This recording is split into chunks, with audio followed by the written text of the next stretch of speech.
calls to mind the need to reprioritize, yes, for the government of the day. And of course, we know we are in an election year, and soon enough, we're going to have new leaders at different levels. So how do we begin to reprioritize and to tell ourselves that education is actually the new oil, as it were? Where do we start from? Education is the new oil. There's no doubt about it. I think it's how to convince politicians. You know, like Bolaji said, how will they see that value chain from the child in nursery to the economy of the state? How do we convince them? So I think for those of us who have been fighting in this or working in this reformers ecosystem for so long, I think it's how do we get them to understand that if education affects everything. When someone, you know, the guy who brought me here today didn't know how houses are numbered. You know, there's the odd side of the road, there's the even side of the road. He didn't know that.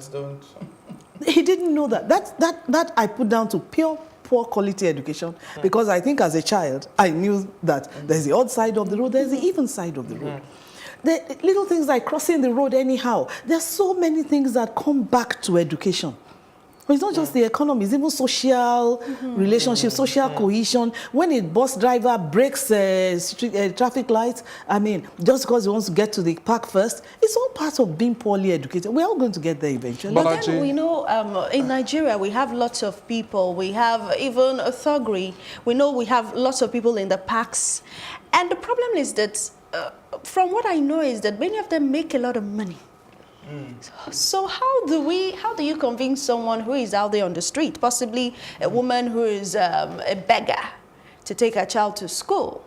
That's on our own side, because the solution doesn't rest solely with the government. It's also about the orientation that we have as Nigerians, that education is important. So where do we bridge the gap between having the government act and the people, especially those who need the education, recognizing that it is actually very basic?